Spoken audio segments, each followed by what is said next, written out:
students, this is 11th class biology chapter 4 Animal Kingdom, and this is our lecture number 5. In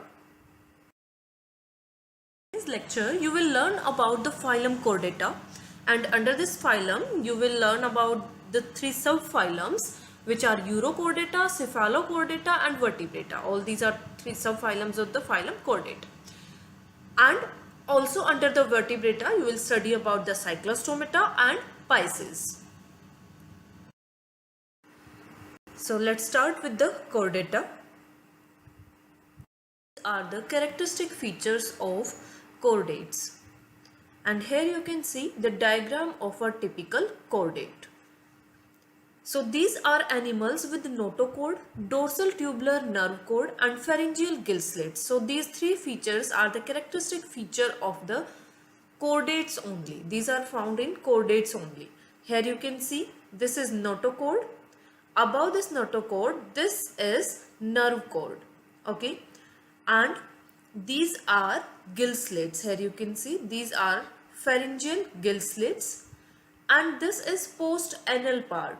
So this post-anal part is also a feature of chordates, right? So nerve cord, notochord, gill slits, all these are found in chordates only.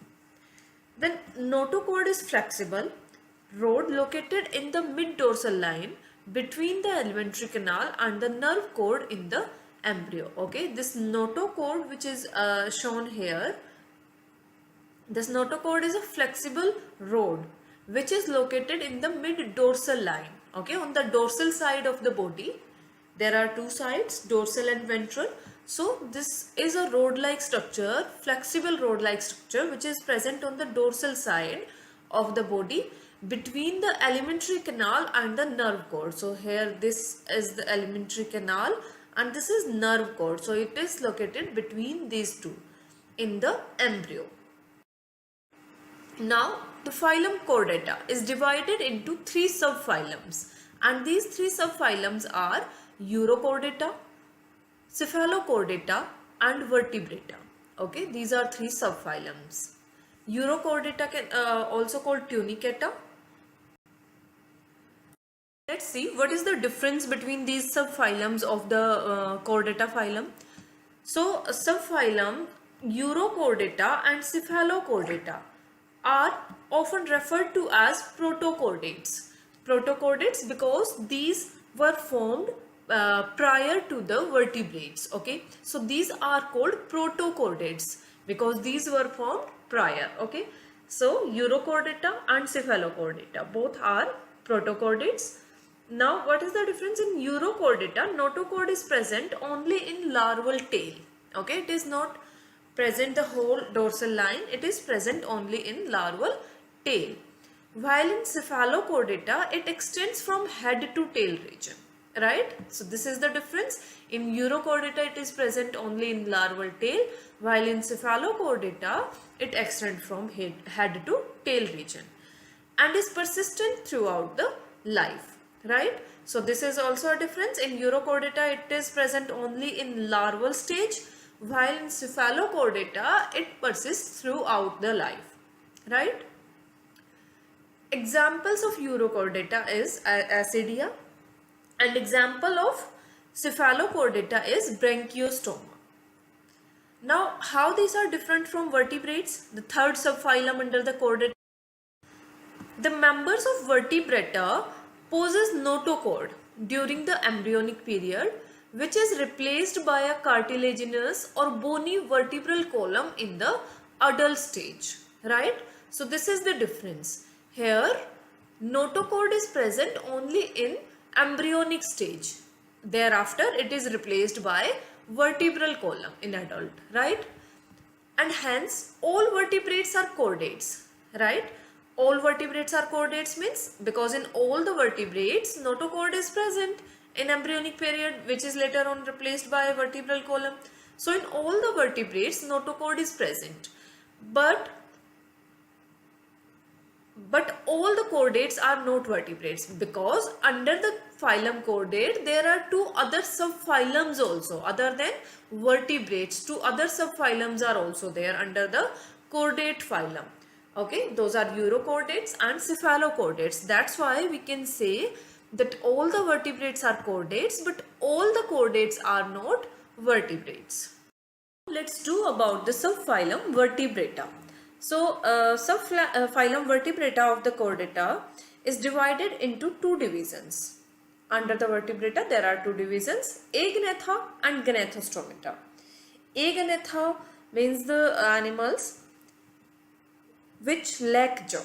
Okay, Gnatha means jaw. Agnatha means the animals not having jaw.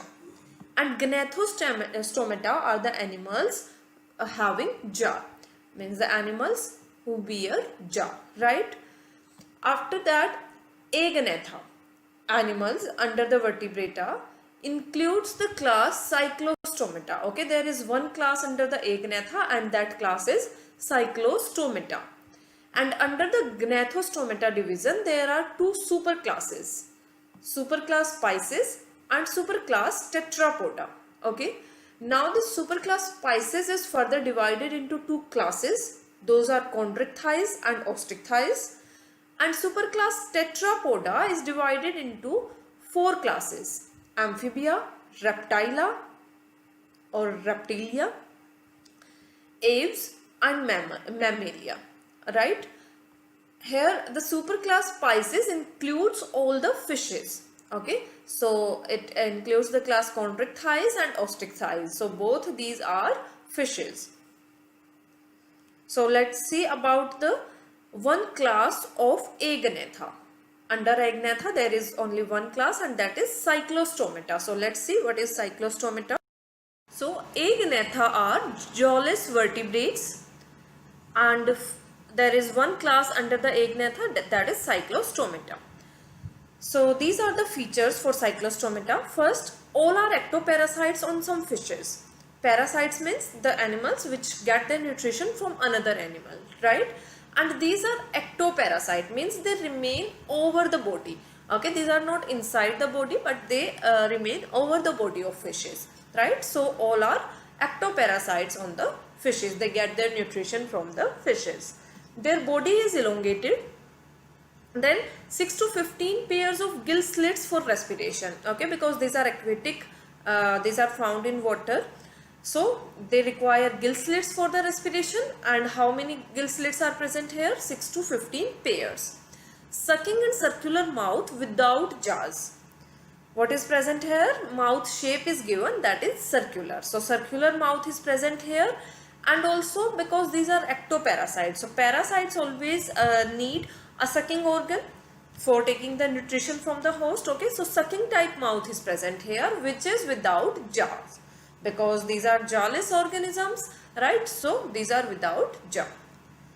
No scales and paired fins. So scales and paired fins, these are found in fishes. Okay, these are characteristic feature of fishes. Scales are present on the body of fishes and also paired fins are found in fishes. So these things are absent here in the Cyclostomata. They look like, Cyclostomata look like the fish, look like fishes, but these features like absence of scales and paired fins make them different from the fishes. Okay. Cartilaginous cranium. So their cranium is a protective covering of the brain is made up of cartilage and vertebral column. Okay. Also they have a vertebral column that is made up of cartilages. Then circulation is of closed type, means blood vessels are present here, arteries and veins are present here. Okay. Marine means these are found in seas and oceans, but migrate for spawning to the fresh water. Spawning means for laying the egg. Okay, because these are oviparous, they lay egg. So for laying the egg, they move to fresh water, into ponds or water. Into ponds or rivers they move for laying their eggs. After spawning, they die. Means after laying the egg, these organisms die. Their larvae after metamorphosis return to ocean, right? So their larvae after the metamorphosis, means after the development into adult organism, they again move to the ocean, means to the marine water. Now here you can see these are two examples of the cyclostomata. This is petromyzon. Okay, this is petromyzon, and here you can see these gill slits. Okay, 6 to 15 pairs of gill slits are present here, and you can see here this is sucking type of mouth, circular sucking mouth is present here. Okay, and these fins you can say first dorsal fin, and this is second dorsal fin, and this is caudal fin. Okay, but pairs are not present here, so no paired fins are present here, and you can see the body of in both the cases. So no scales are present here on the body, right? The second example is myxine. So here also you can see the caudal fin and single external gill opening, you can say, see here, right? So here also paired fins are absent, also scales are absent. Okay, circular type of mouth is present here. So examples of cyclostomata are petromyzon and myxine. Petromyzon is also called lamprey and myxine is also called hagfish. Now let's start with the gnatostomata, and there are two classes under the gnatostomata. Those are Pisces and Tetrapoda. Okay, so let's start with the superclass Pisces, which includes all the fishes, and these bears fins. Okay, paired fins are present in the Pisces. There are two classes under the superclass Pisces. Those are chondrichthyes and osteichthyes. So first let's see about the chondrichthyes type of fishes. So these are marine, means found in sea and oceans. Okay, mostly marine fishes are under the chondrichthyes. These are heteroceral. These have heteroceral caudal fin. Here you can see this is called heteroceral caudal fin because two asymmetric lobes are present here. This larger lobe and this is smaller lobe. Okay, so this type of fin having these two asymmetric lobes is called heteroceral. Hetero means different. Okay, so heteroceral caudal fin.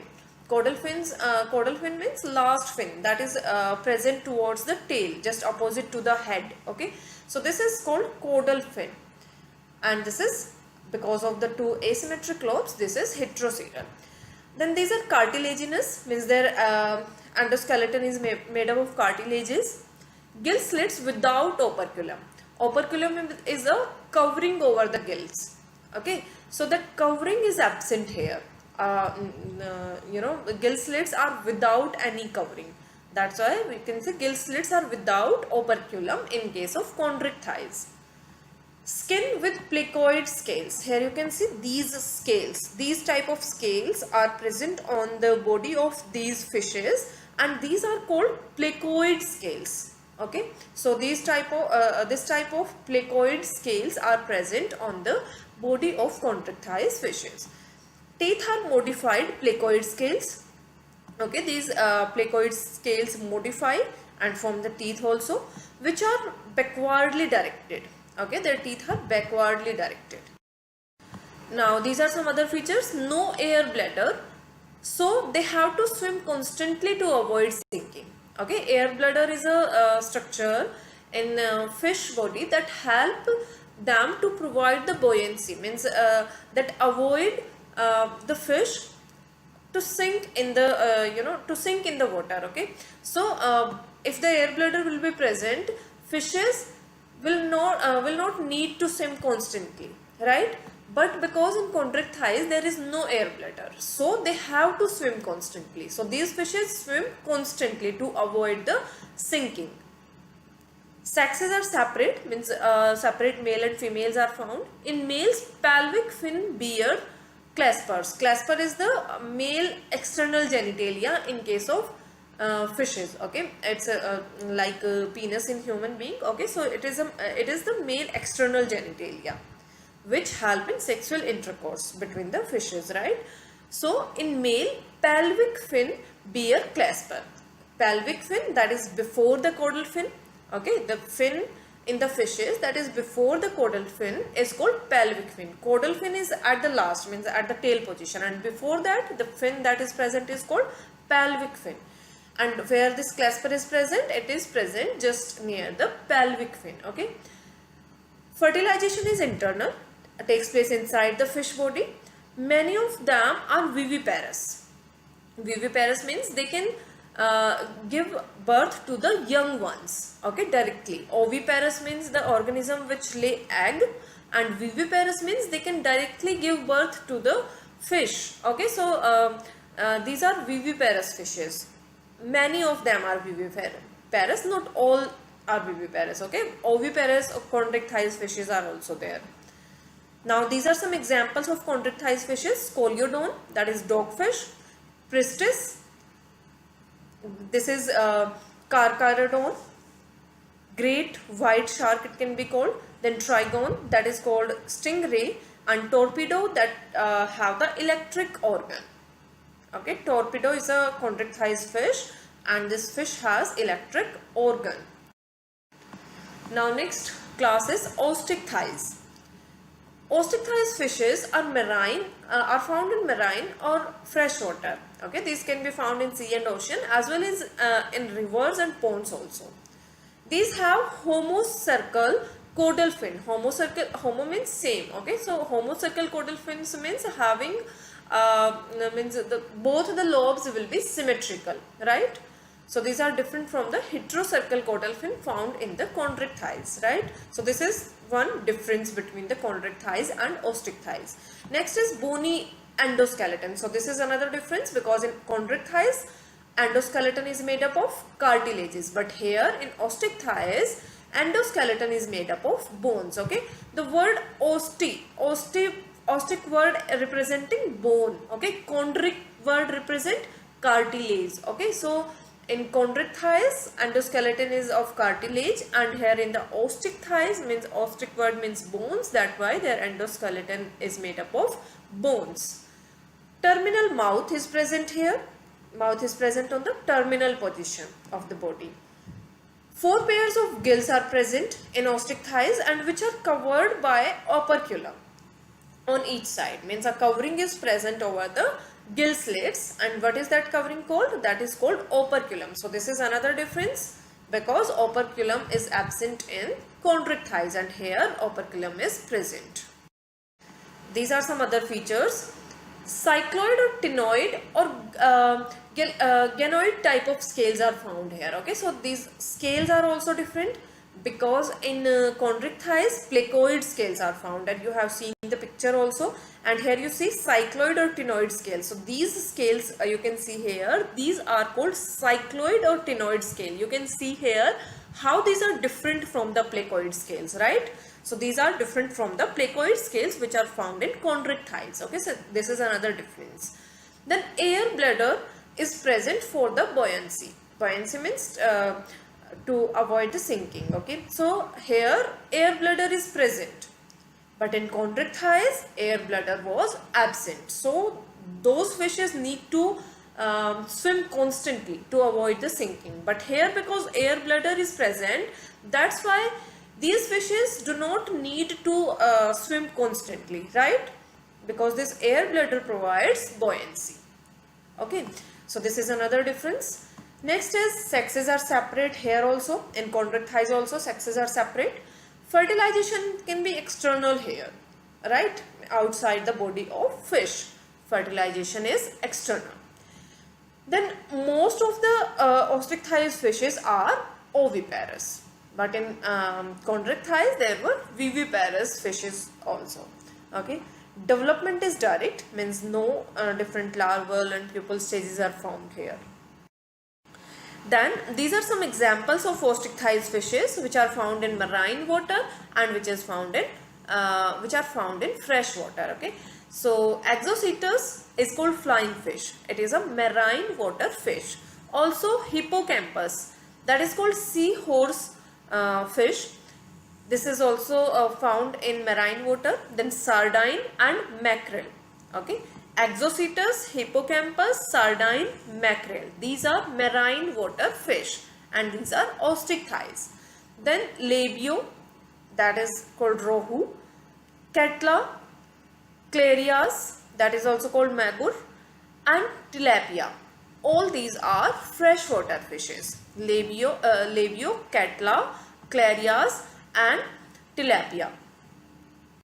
Next superclass after the Pisces is Tetrapoda, under the division Ganathostomata. of vertebrata. Okay, there. So about the Pisces we have done, and this is about the Tetrapoda, that is another superclass. Okay, and Tetrapoda bear limbs. So this is the difference between Tetrapoda and the Pisces superclass. Okay, Pisces superclass bear fins, and Tetrapoda bears limbs. Right. Now, Tetrapoda superclass is further divided into 4 classes, and these 4 classes are class Amphibia, Reptilia, Aves, that includes all the birds, and class Mammalia. Okay. Now, in our next lecture, we will start with the class Amphibia, and we will do about all these classes. Right. Based on today's topics, your homework is NCERT question number 8, 9, 10 and 12. Now let's discuss the homework solutions of previous lecture, and question number 7 I gave as homework, question number 7 of NCERT, and the question is, what are the reasons that you can think of for the arthropods to constitute the largest group of the animal kingdom? Okay, why the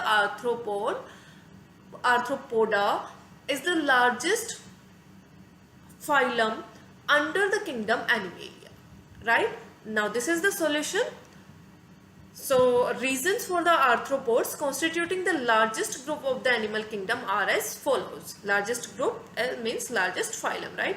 So first is they have jointed legs, which allow them to be motile. So their legs are jointed. Okay, I told you about the jointed appendage, right? Jointed appendage means outgrowth having the joints, right? So their legs are jointed, and because of these joints, these will allow them to be motile. Okay, these can move their legs in any direction and perform many other functions because of these jointed appendages, right?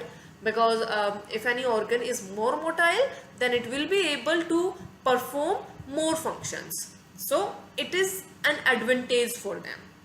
Next thing is hard skeleton made of chitin protect their body. So their skeleton is made up of chitin, and which this is very hard.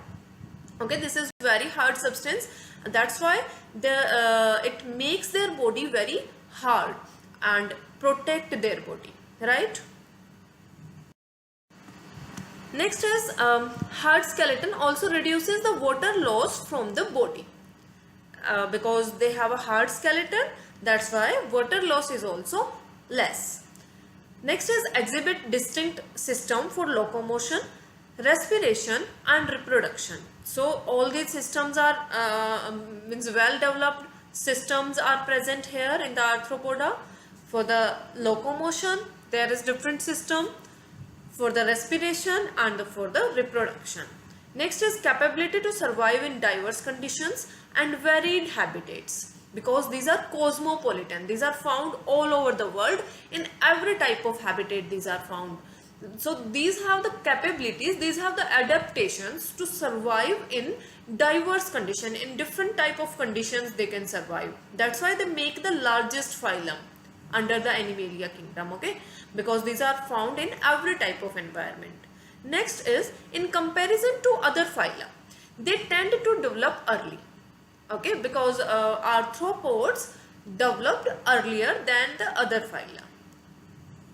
Better developed sense organs.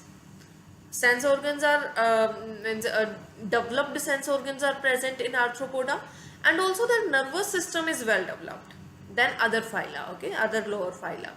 Some insects exhibit pheromones which enable communication. Pheromones are a type of hormones which help any organism to communicate with each other. Okay, these pheromones are the type of hormones, right? So these insects, which are insecta is a class under the phylum Arthropoda. Okay, so the insects under the Arthropoda exhibit those pheromones also, so that they can easily communicate with each other. So these all are the characteristics of the Arthropoda, due to which Arthropoda is the largest phylum. Now next is question number 13 of NCERT, and the question is, segmentation in the body is first observed in which of the following? Platyhelminthes, there is no segmentation, right? In SK helminthes also no segmentation. In arthropoda some segmentation is present, but before that, means first of all it was observed in Annelida. Okay, so the answer for the question will be Annelida, right, because it was first observed in Annelida. Next is question number 15 of NCERT, and that is prepare a list of some animals that are found parasitic on human being, on us. Okay, and the answer is Taenia, that is called tapeworm. Tapeworm, and the scientific name for it is Taenia. Ascaris, that is called roundworm. Okay, male and female Ascaris diagram you have seen. So these are also found endoparasites in on the human being. Okay, and Cyclostoma, that is called hookworm. This is also endoparasite for the human being. Then Anterobius, that is called pinworm. Then Wucheria, that is called filarial worm. So all these type of worms, all these are these are parasites on the human being. Okay, the deworming tablet that you take that work against all these. Okay,